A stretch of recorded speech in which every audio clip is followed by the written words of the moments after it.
Welcome to Squatch-D TV, where the truth is first before all else. Join your hosts, veteran investigator, TV personality, and author Steve Kulls, and from the Kentucky Bigfoot Research Project and the Kentucky Fried Fixes channel, Chris Bennett. Sit back and prepare to take yourself on a journey with the longest-running Bigfoot podcast, Squatch-D TV. Here are your hosts, Steve and Chris.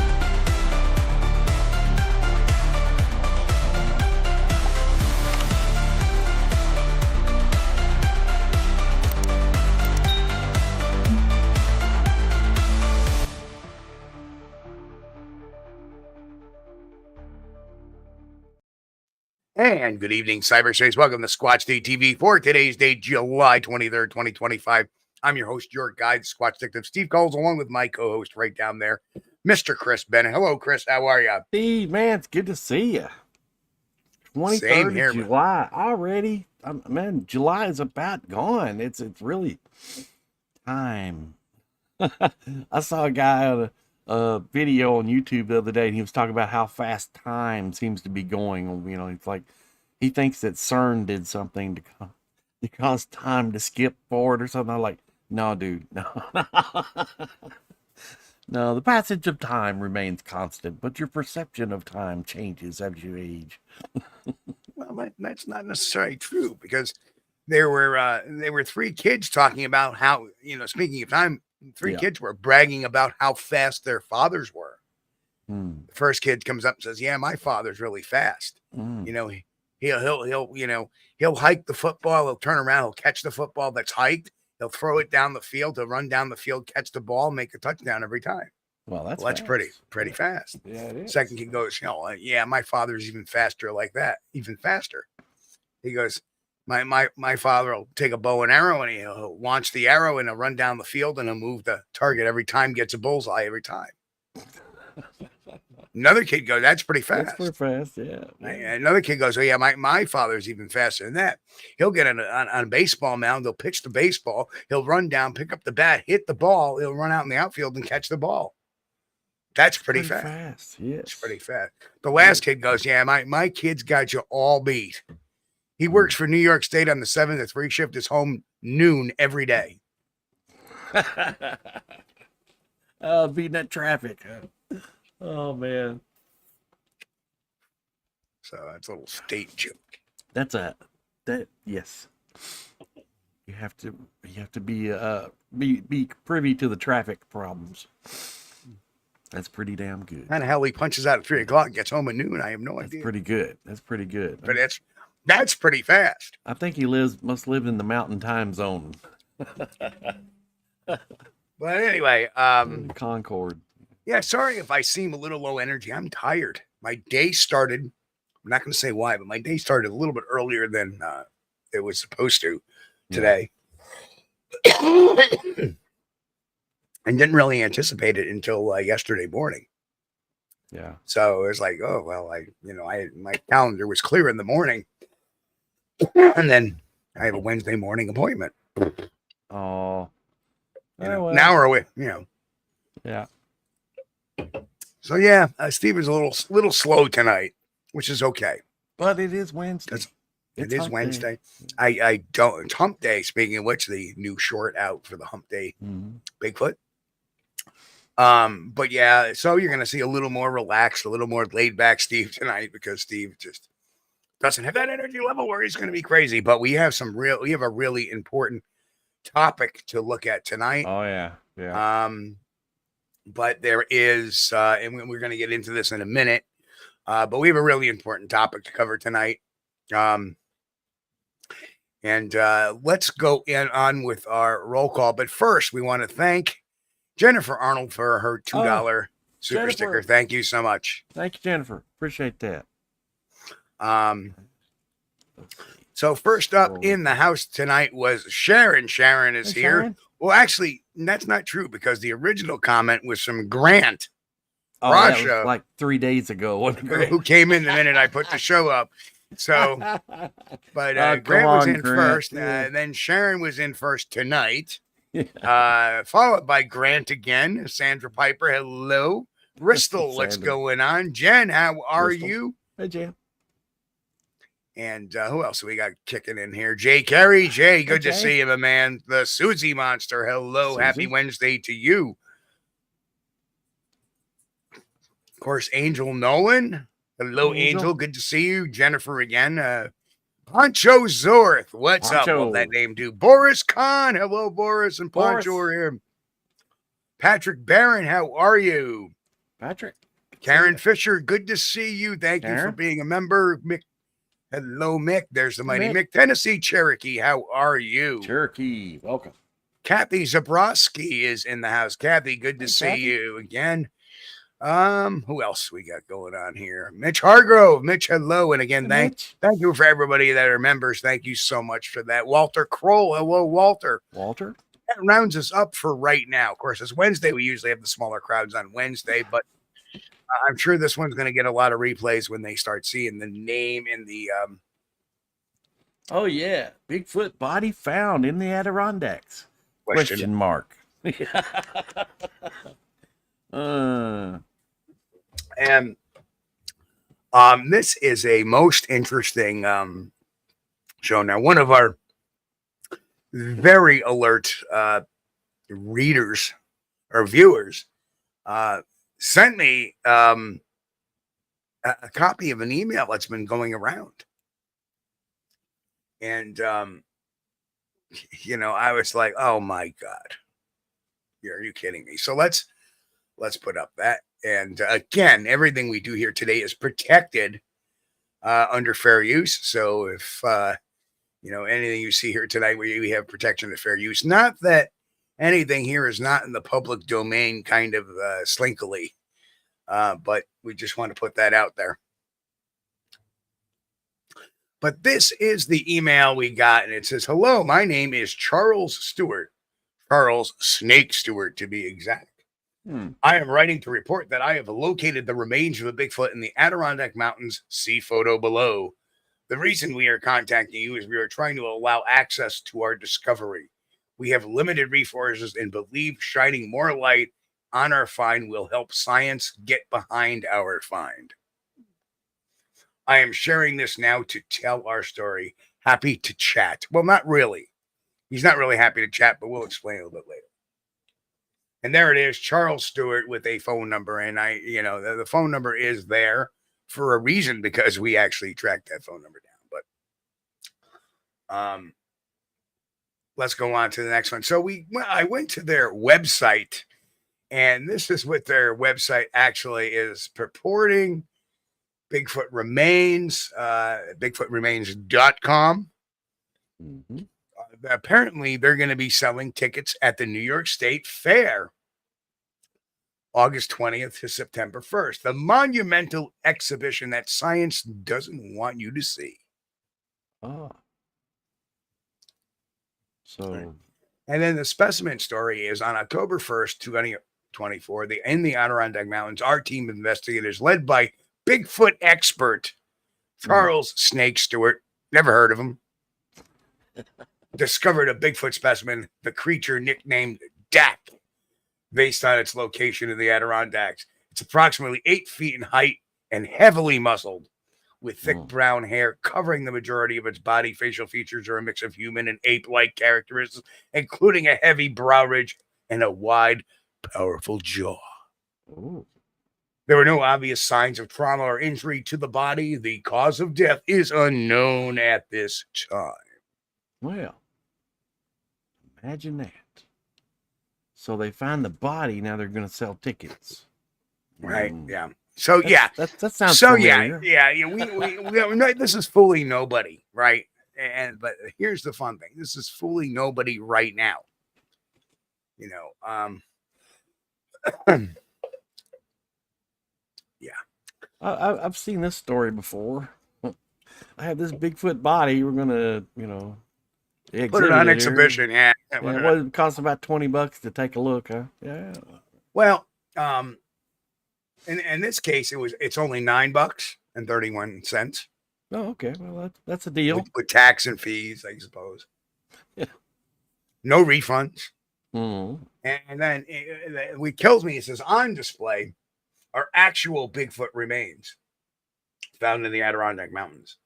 our researchers have developed a DNA profile from our specimen. Yeah, okay. So, it's just, but what gets me is that he is lying to people to get him to buy a ticket for this. Again, there is their press release, which says, prepare for everything you thought you knew is about to change.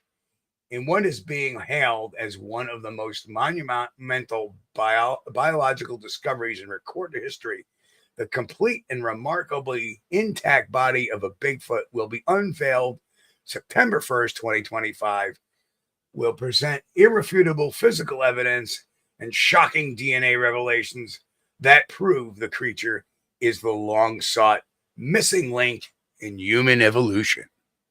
That is quite the sentence. The specimen, affectionately dubbed Dak, was discovered in the fall of 2024 deep within the Adirondack Mountains by veteran cryptozoologist and lead investigator Charles Snake Stewart. Amazing how nobody has heard of this motherfucker. Pardon my French. Charles the Snake. For 12 years, the Saranac Lake native, and that's funny, I live pretty damn close to Saranac Lake. The Saranac Lake relative has pursued the elusive beast, powering a revolutionary stealth hunting method after abandoning traditional techniques. So his relentless and innovative approach led him to the discovery of a lifetime. Not just bones, but a full body, preserved tissues and scat samples. So not only is there a dead body, but apparently there's shit everywhere. Oh my goodness. Well, yeah, well, they say that happens when you expire. So maybe this one crapped his, well, he don't have pants. He can't crap his pants. He doesn't have. I have no idea which mountain. None. Everybody's asking, like, which mountain? I have no idea. Yeah. My guess, it was in somebody's backyard near the Adirondacks. Well, they had to have a place to set this up. You got to take the Bigfoot costume and then rough it up and rub some dirt on it. And then that's pretty good, though. I mean, it looks pretty kind of flat. Contact charles.snake.stewart at .com. What a bunch of shit there, right? Well, this is for entertainment, I'm sure. And Helton's like, yeah, what kind of shit is this? Well, exactly. But he was passing this off to Bigfoot researchers in the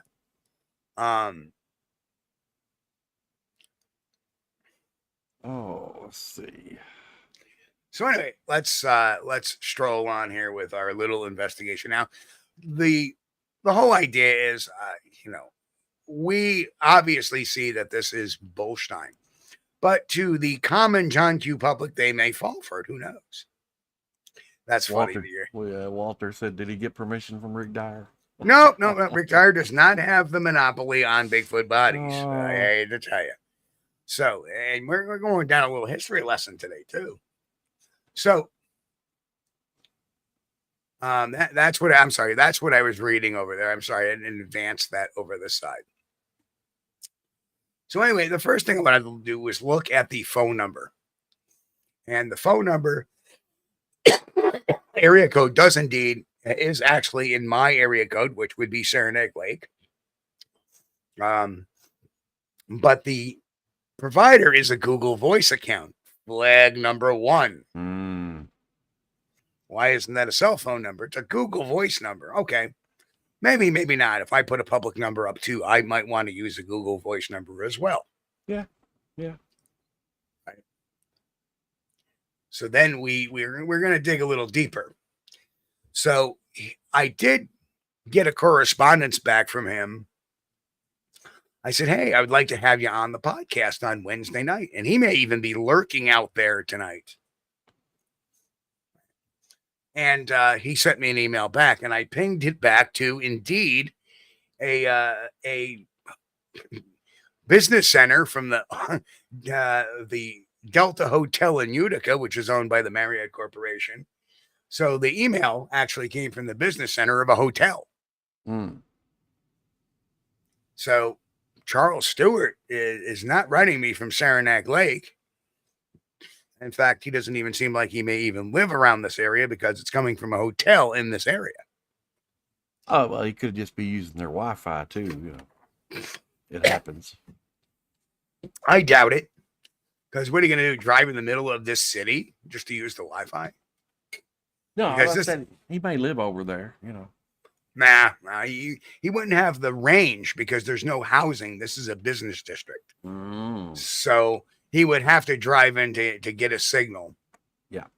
So there are no homes around this building. I didn't really take a wide shot of it, but small world, Grant. Grant's actually stayed at that hotel. So is my wife for a business trip. So we take a look at the website analysis, and this is where we start to break the case. I'm sorry. There's the. I'm a little out of sync between looking at the notes and the slides. So I'm sorry. There is the hotel. So now we turn around and hang on. I've had a bad night of this. So now we actually turn around and do a website analysis of this. And it's actually, the website is actually registered in it, and the administrative contact is Satellite Art Show. Now, and it was registered on just only May 12th, 2025. Well, if you found it on October 1st, 2024, which coincidentally, the metadata on one of the pictures does say 10/1/24 at like 7 o'clock in the evening or whatever. It wasn't really important. Not for the sake of this particular investigation. But if you look at this, you know, it's on this website is owned by Squarespace, formerly known as Weebly.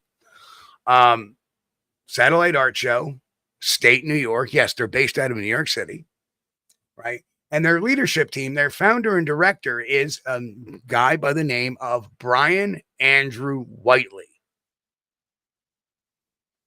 So let's take a look at this. So we start scrubbing the internet for Mr. Whiteley. I'm having a hell of a time with things here. Hang on.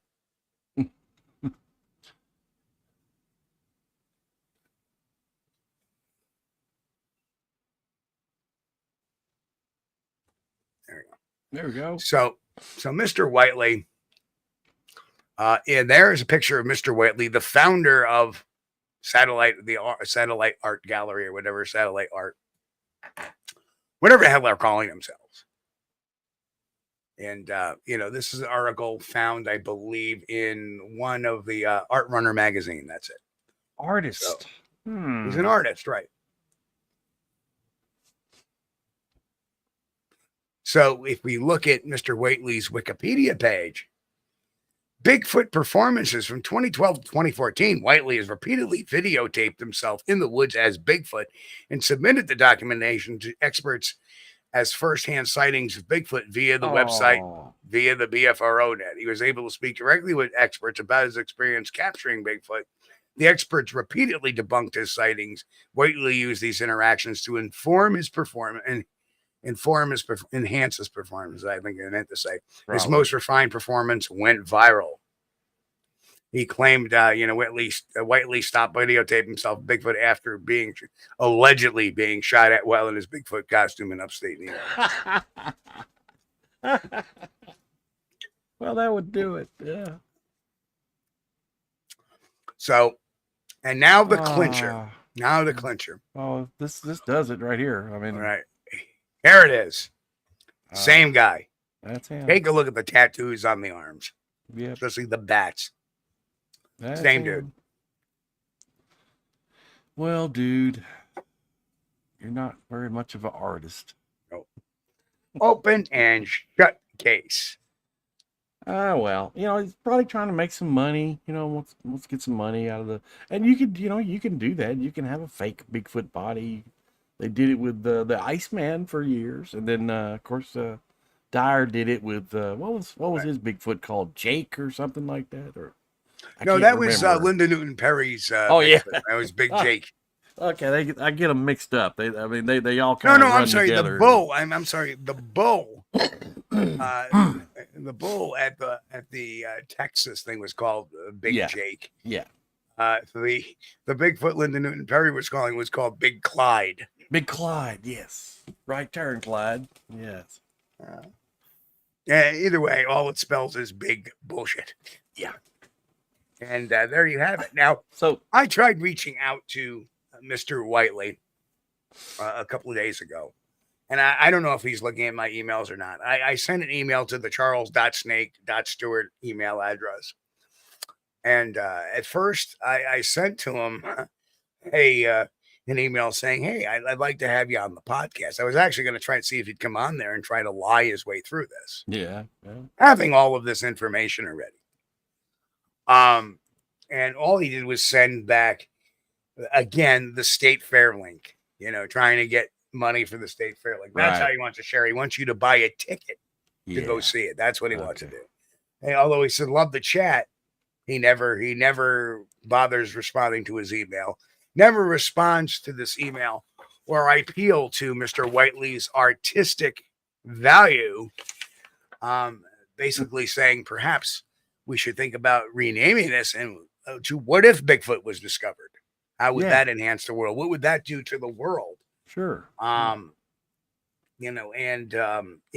said, I said this, I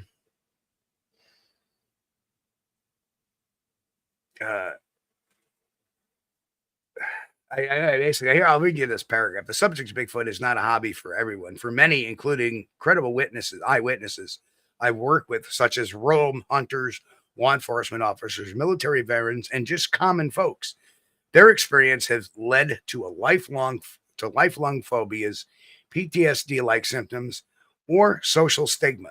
These are individuals who never sought publicity or ridicule, and when a realistic Bigfoot body is presented in an ambiguous or sensationalist manner without artistic framing, it can strike a nerve deeper than satire was intended to cut. There are researchers, including myself, who have devoted decades of serious scientific inquiry, travel funding, and investigative methodology to understand the phenomenon, often at personal cost. When a work of performance art is perceived as a scientific revelation, it can delegitimize years of effort and deepen the skepticism already faced by both researchers and the witnesses. So that's going to fall on deaf ears. He's interested in money. That's right. They don't care. Money. Let me get some of these comments up here. But you know what? I had to put that out there. Yeah. To at least make an attempt. Because wouldn't it be wonderful if he was a decent guy and turned around and said, you're right. I didn't realize this. And to open a dialogue, that would be a great way to segue into like the second half of the show, but no. Go ahead, Chris. So Jennifer Arnold said is this kind of crap that prevents legitimate scientists from being interested in pursuing the subject. And I agree 100%, Jennifer. Yeah. It's the kind of stuff that turns away new generations of researchers too. Yeah. Imagine the people that actually pay to go in to see that. Yeah. And Ristel says, the dude, and I guess dud, okay. Yeah, we can call him a dud. The dud in the picture looks pretty happy considering he's standing next to a rotting corpse surrounded by piles of excrement. Well, truthfully, if I found a dead Bigfoot body, no matter what it smelled like or the shite around it, I'd probably be smiling too. I'm going to be happy. All right, we got it. That's true. I'm going to be happy. In the world, he looks too serious. I'd be like, yeah. Give me a thumbs up anyway, Grant says, this looks like the Georgia hoax. Well, not even close. He's different costume. Yeah, plus he's going about it. Remember, I saw the original costume. Yeah, he's going about it a little bit differently too.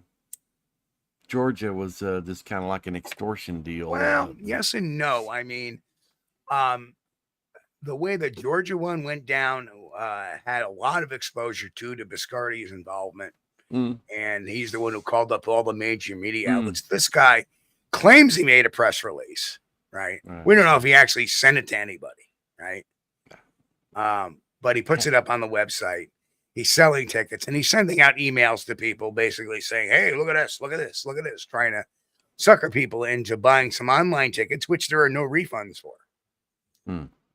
Well, you know, I haven't seen anything about this on CNN or MSNBC or CBS or Fox News, none of them. So I don't know. But you know why? You know what I'm afraid of? Oh, man, he exposed my hoax. Nobody came to see my exhibit. I blame Steve Kulls. Well, we'll take that. Rissell says, deja vu. I saw the Iceman at Rhinebeck Fair when I was a kid. Yeah. Cool. The Iceman would have probably been a better display than this because it had the block of ice, you know, and they put like, I don't know if they had shrimp water or what, but it's kind of stinky. So, that was good. Boris Kahn says, how can there be an expert? Snapple time?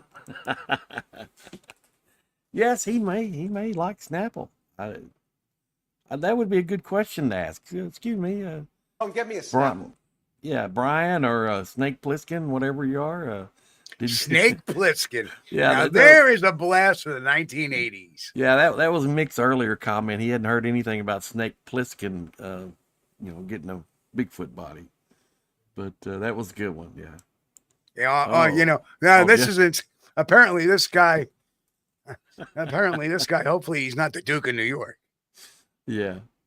And Jennifer Arnold said, oh, this is not sus at all. Yeah, no. Not at all. No. That's got him. But you know, the beautiful fact is that here we have all this fake characters, but we can actually dig up and find out exactly who's responsible for it. I mean, so even if people what do you mean that's not a Bigfoot? Well, look at the information now. Here's the guy. That's Brian Whiteley, not Snake Stewart.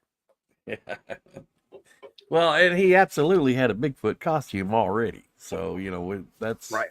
He's got the material. Yeah, but he had the real bad Bigfoot costume, though, the one that everybody uses. Remember I did the video on the one with the head that sticks up above your head? That one?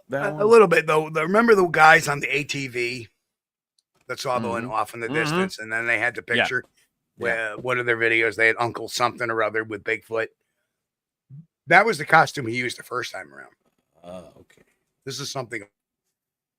Well, you know, I mean, you got to give him credit. The way it's got it laid out there in the woods and everything, it don't look bad. But because we're looking, he won't get it.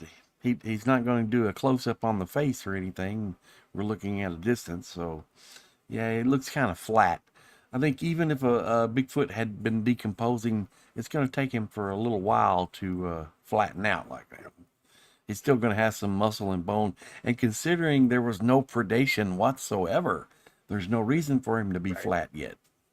He's still got ribs and stuff holding things up, supposedly. But, you know, where are the ribs at? I don't see a rib cage in there. I don't even see a kneecap or anything. Maybe, no elbow. Maybe. And what else do you don't see?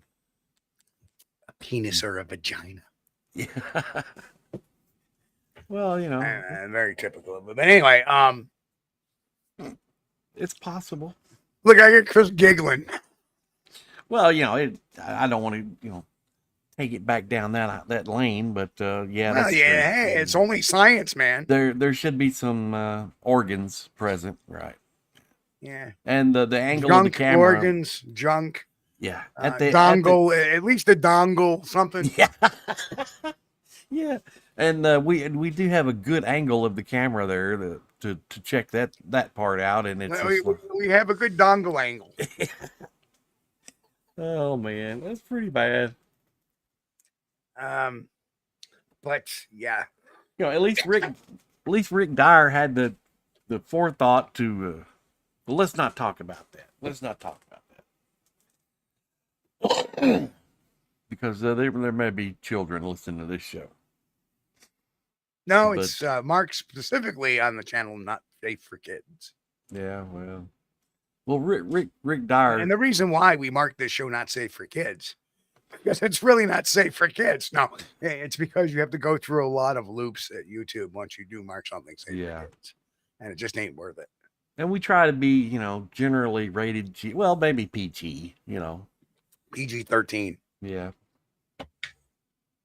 But pretty soon we're going to be rated PG-17.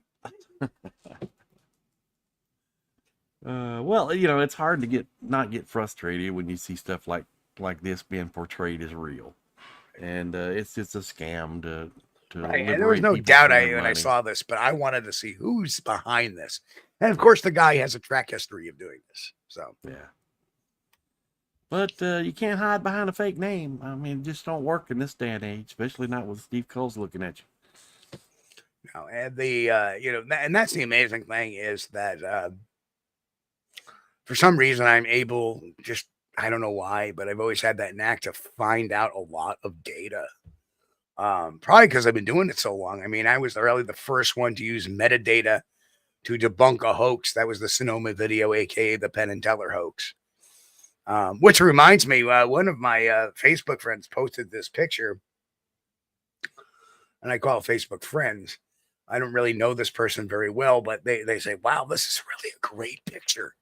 And I didn't know if she was being facetious, but there was people that were agreeing with her. And I looked at it, I go, that's the same costume as the Sonoma Bigfoot body hoax.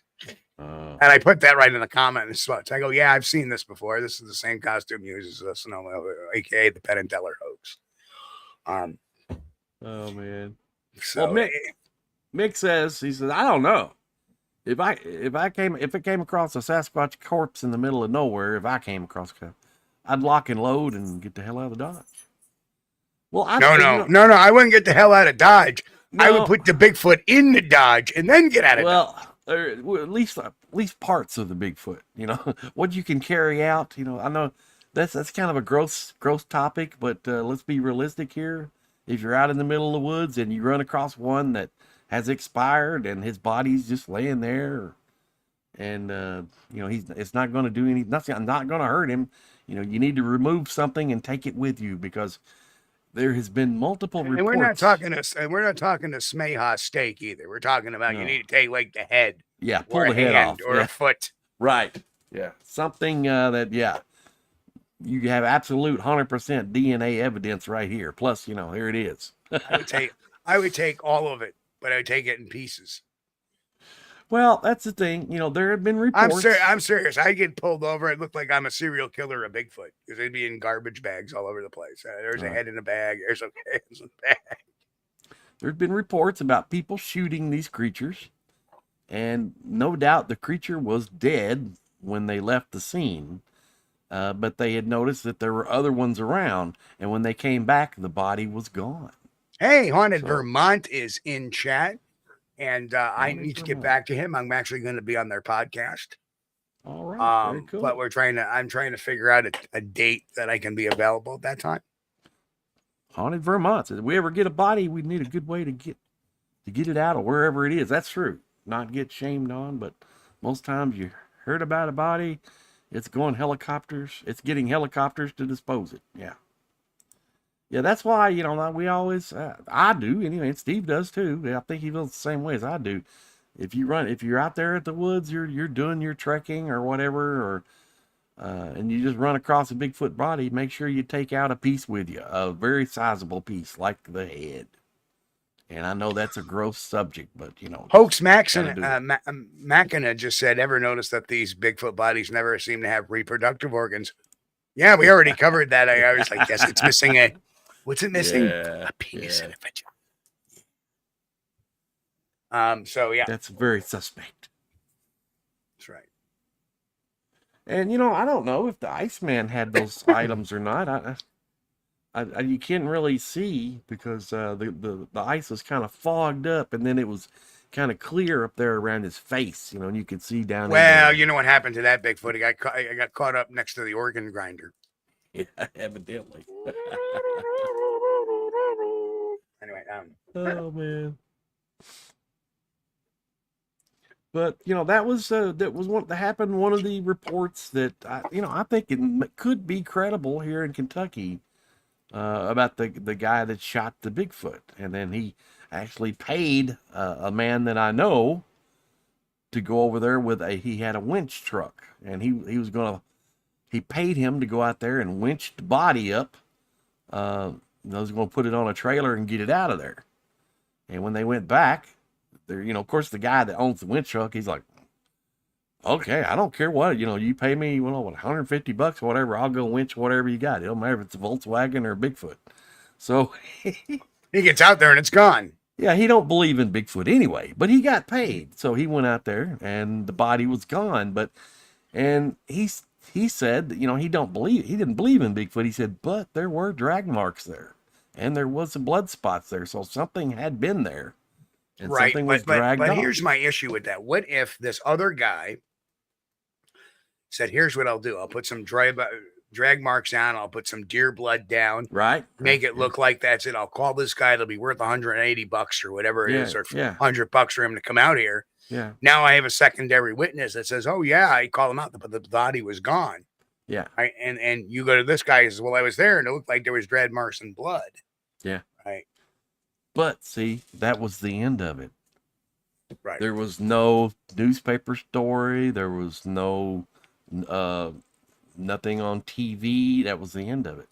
Now, did your friend tell you this story, or this other guy ever? No. The guy with the winch truck, told me. He said, I don't believe it. He said, I don't believe it, but they say there's apes out there. He said, I don't believe it.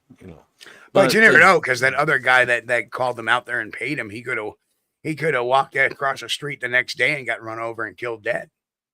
Well, and we don't know whatever happened to that guy. I mean, for all we know, his name could have been Whiteley. Right. That's possible. Yeah. Right. Oh, here's my catalog of sightings. Yes. Guy calls in Kentucky, calls up a tow truck. The body's gone. Yeah. Yeah. Well, I think, if you find a body, take out a piece with you. You won't be able to drag the whole body out. No. Because of the weight, it'd be like trying to drag a milk cow out of the woods. But you can take a piece of it out and then go back later with a crew to retrieve the rest. Yeah, but the last time I tried that, it was an utter disaster. Oh, that stinks. Oh, we've gone crazy here, haven't we? Oh, man. Utter disaster.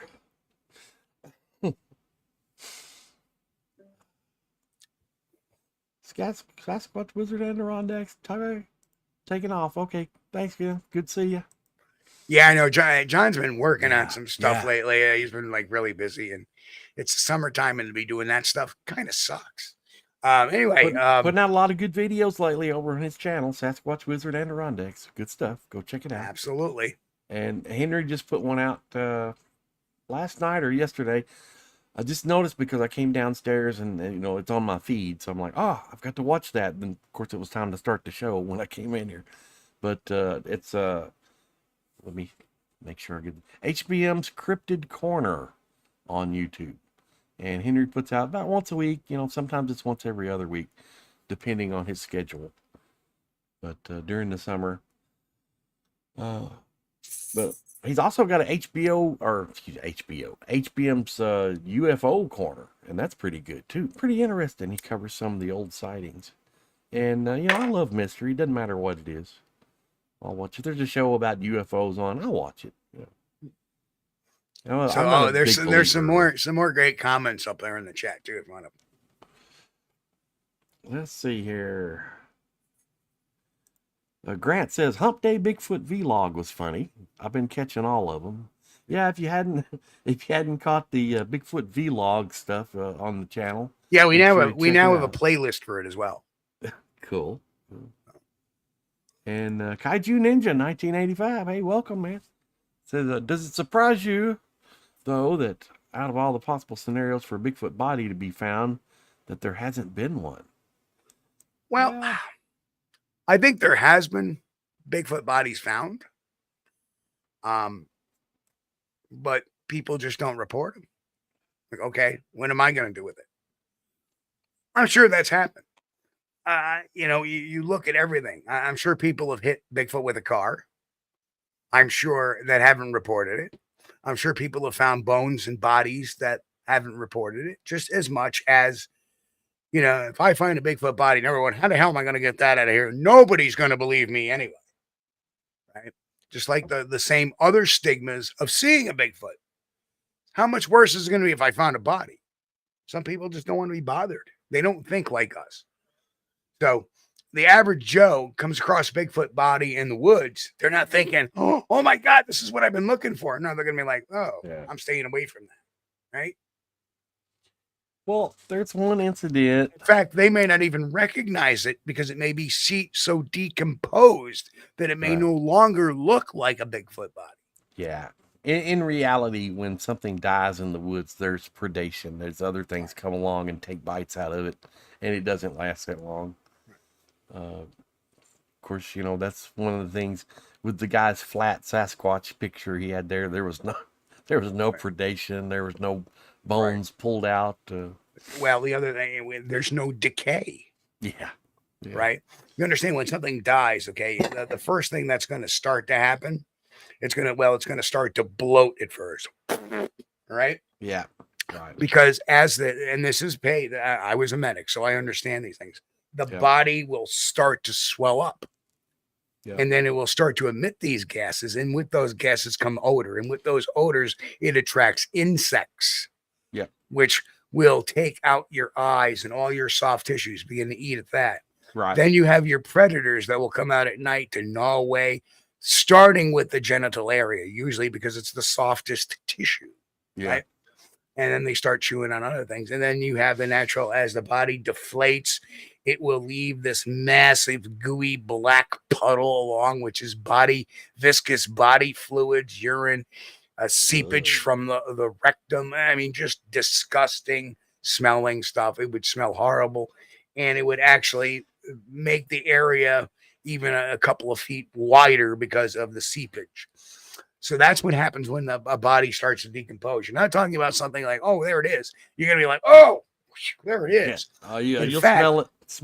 Another good reason why a Bigfoot body may not be discovered is because of the smell. You may walk by, ooh, something died over here. I'm standing over there. It stinks so bad, right? Yeah. That's another reason. So you have all that. And then you have like I said, within a couple of weeks, that body is gone by predators. Haunted Vermont says, how do you feel about the whole, if a Bigfoot dies, their bodies break down faster or others carry them away to be buried? Okay, so they decompose naturally. Yep. Think about why Neanderthals and Homo erectus started to bury their bodies. They buried bodies to prevent, number one, the smell of decay. They buried bodies to prevent predation of the body, to preserve the bodies. If Bigfoot were actually burying these bodies, then we would be finding them as we built cities up, because they would be buried under the ground, because when you bury something, you preserve the bones. So that's why I don't think they bury their dead at all. I think it's just a natural process of everything else, like elephants die, and because elephants don't bury their dead. So well, they do hide the bones. They don't leave the bones out in the open. They'll go hide them. And it's kind of weird and strange. If you've never watched any elephant things about what they do when they find one of their own dead, they're really defensive. They are a very human, more human like. Probably a better descriptor would be like a bear. Yeah. And rather than just leave the body there or the bones there, they surround them and then, pick them up. Somebody, I guess one of them is designated as the bone disposer, picks the bones up and they'll take and hide them in the bushes or, just move them around. I don't think there's anything like an elephant graveyard, but they do move the bones. Actually, I have heard of an elephant graveyard. Yeah, that's one of the old myths, that the elephants always go to a place to die. And if you find the elephant graveyard, you'll be rich from all the ivory, get all those tusks. But in reality, they do get upset by one of their own finding one of their own dead, and they do hide the bones. So that's kind of weird. Yeah, the elephant graveyard is a myth. Mm-hmm. Yeah. That was kind of like the city of gold, El Dorado. This was the city of gold legend in Africa. If you could find the elephant graveyard, oh yeah, man, you're gonna be swimming in ivory. And ivory, even back in the day, was expensive stuff. I imagine now it's probably crazy high, but it was probably worth more than gold back then. Here's another interesting thing: elephants may show mourning behaviors such as touching bones, staying near deceased herd members. Yep. But that's all they do. Some of this behavior sparked further anthropomorphism, including hiding the bones. They do. No. I've seen it. No. I've seen it. They do. I've seen it. Well, let me ask you a question. Again, we're saying they're hiding the bones. Well, moving them out of sight in bushes. That's a pretty good definition of hiding, but not necessarily burying or putting them where they can't be found. I would say they put them out of sight would be a better definition. Yeah, and we don't know if they're hiding, technically hiding them. They may be putting them out of sight because it disturbs them. Yeah, they very upset, right? Yeah. The whole herd. So I'm going to move this out of the way. It's it's like you're at the dinner table and Grandpa Fred goes, "Yeah, right? You're not going to leave him there. All right. Let's move Grandpa into the living room. All right, while we eat dinner. Let's move Grandpa out before we bring out dessert." Yeah, you know what? For being tired, I've been pretty funny tonight. Oh, that would be terrible.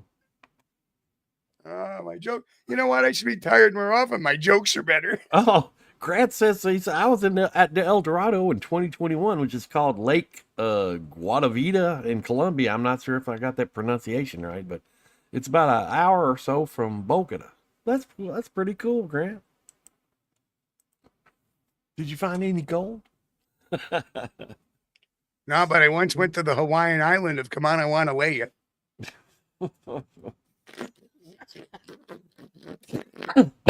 Oh, man.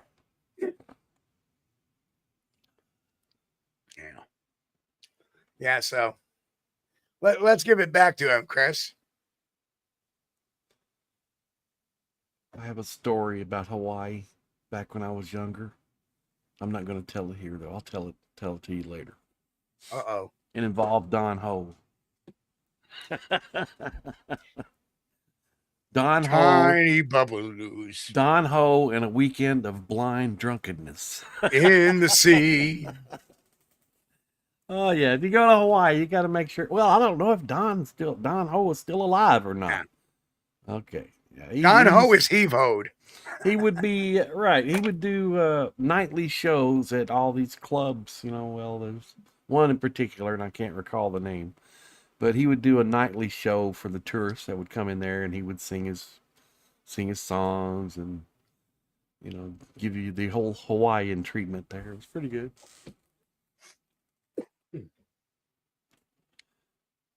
El Dorado.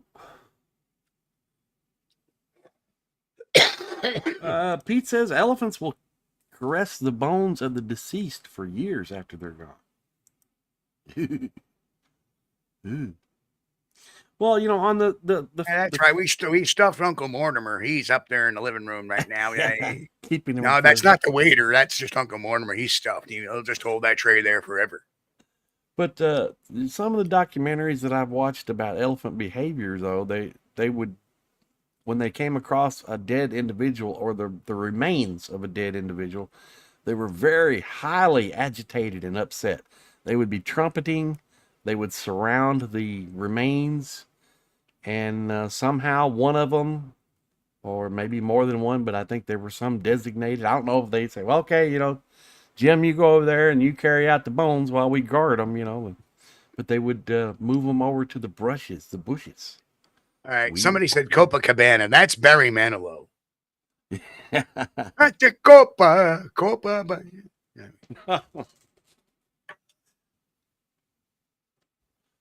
Oh man. No, I'm gonna look that up because now that's bothering me. Pronunciation Guato Vita or Guato Vita. If it's in South America. That's bothered me. You know, when your memory goes, it's pretty bad. If you can't remember certain little things. I mean, you know, I can remember the big stuff, but the tiny details that are like they're back there, but they're way in the back.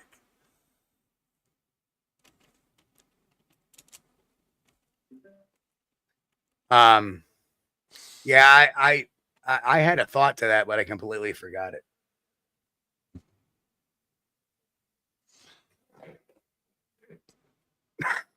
Oh, okay. Waikiki Beachcomber Hotel was his Waikiki. Yeah, that was his big his longest term contract where he would sing, like, you know, do a nightly show there. Waikiki Beachcomber Hotel. Yeah, that's right. It says he began his singing career at Honey's, a bar in Kanahoa. I'm not sure. I'm not really good with these Hawaiian names. Solomon could get them, but I can't. Yeah, just like that thing that flew by that they thought was the first out of the solar system flyby of something. Yeah. And what was it? Umahuahu or something like that. Umau or something similar to that. It was like, what? Couldn't we have just named it like Ralph? Well, let me tell you, Native Hawaiians have an indigenous language, or Moa. I forget what. And I was fortunate enough to know and befriend a Hawaiian when I was in the Air Force. His name was Brian Solomon. Hello, Brian, if you're still kicking it out there. And him and his wife, when they were at home, they spoke Hawaiian. Okay, the native language, whatever they want to call it, I don't know. And but you know, when they were out somewhere, when he was out somewhere, he would speak English, of course. But you know, I had visited them, and while they were speaking, of course, I didn't understand a single word of what they were saying, but it was a very odd language. It was like and I'm like, what the, you know, not a single word could I pick out of what they were saying. Had no idea. But it's a very, you know, a phonetic language like that. And you know, I guess I'm just too dumb that I don't know it. So I'm not too dumb I couldn't learn it, I guess. And that's the thing, you know. The closest I've been to Hawaii is aisle 4, the Hawaiian punch aisle. Oh man. All right, Chris, it's getting close enough. Let's start to wind this show down.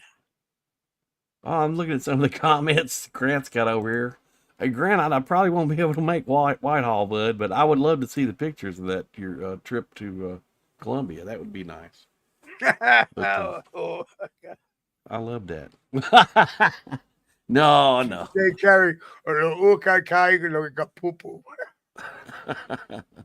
Well, yeah, it was an interesting language.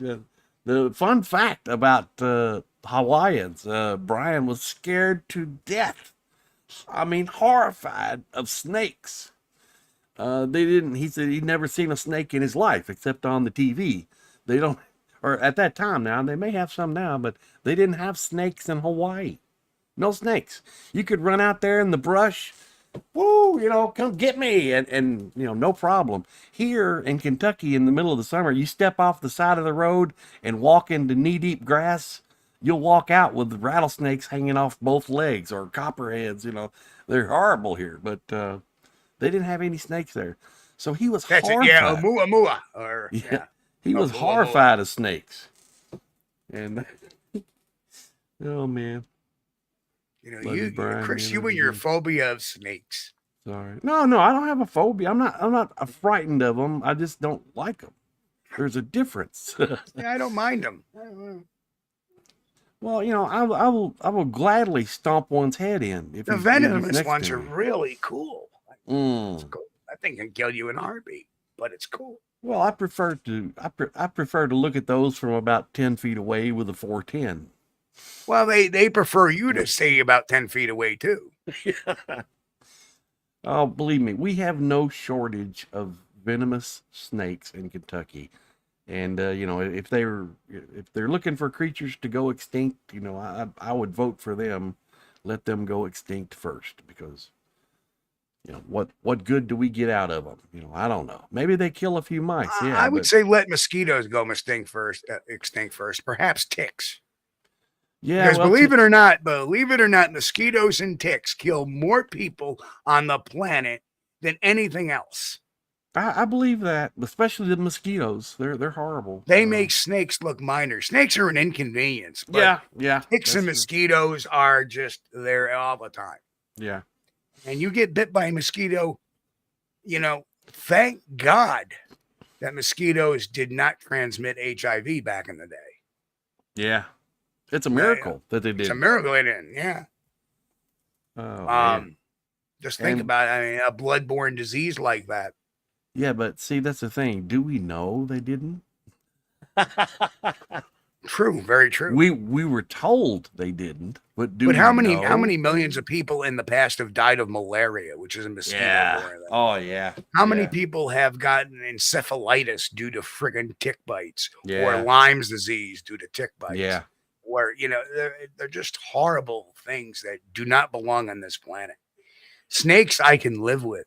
Snakes, you stay out of their way, show them respect, and they're going to do the same thing to you. Oh, yeah. If they want to stay outside the house, that's fine. You know, but they try to come in the house. The problem is we don't necessarily watch where we step. And sometimes we step on one, you're going to get bit. Yeah. And it's not that the snake wants to bite you. It's just a defensive mechanism. Yeah, that's true. That's true. So, you know, that's the bad thing. You know, you can't see under the grass when you're walking through the grass. Unless, of course, you have one of these fine thermal imaging devices where you step. Yeah, so if you're walking through knee-deep grass, you know, you can't see down at the ground. So if you do step on something or near something, you know, you got to expect, well, you know, you provoked it. You get what you deserve. You know? But that's the trick. See, you know, I don't walk in knee-deep grass because I know what's down in there. Yeah, no, thank you, Grant. There's that other one, West Nile virus, that mosquitoes like spreading around too. Oh, yeah. And then occasionally something that originated up here was the Coxsackie virus. And a lot of people don't know that the Coxsackie virus was first discovered about 20 miles south of Albany, New York. In Coxsackie, New York, which it was named after. Yeah. Well, you know, it was different times. When I was a kid, we didn't have mosquito problems because we'd be outside playing. You know, I actually lived near town when I was very young. And we would be outside playing in the neighborhood.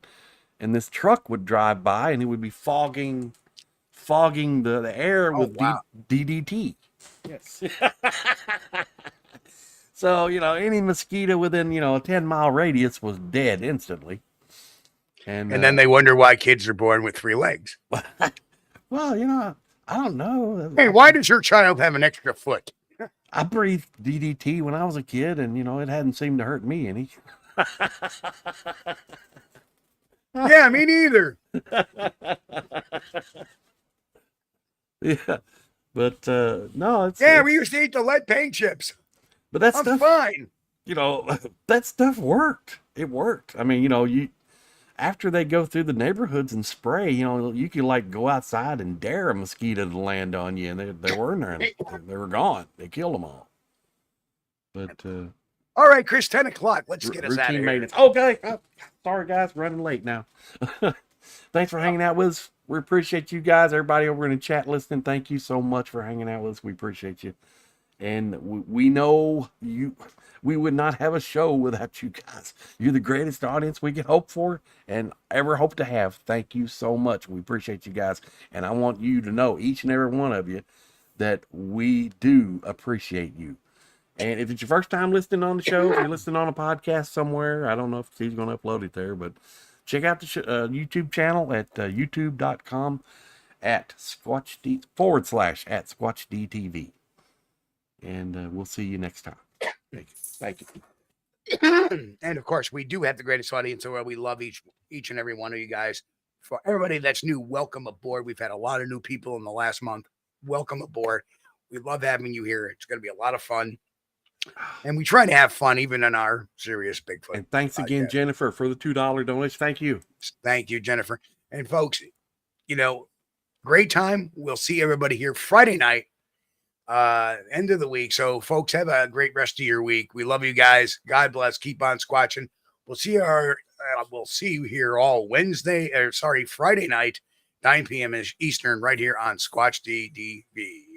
Catch you all in a little bit. We thank you for being here with us on Squatch-D TV. If you haven't taken the time yet, please hit that like button and subscribe to the channel. And oh yes, hit that notification bell too. We don't want you to miss anything. If you really like our content, you should consider becoming a member.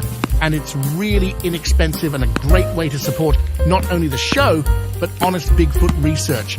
Everyone have a great week. Be safe and God bless.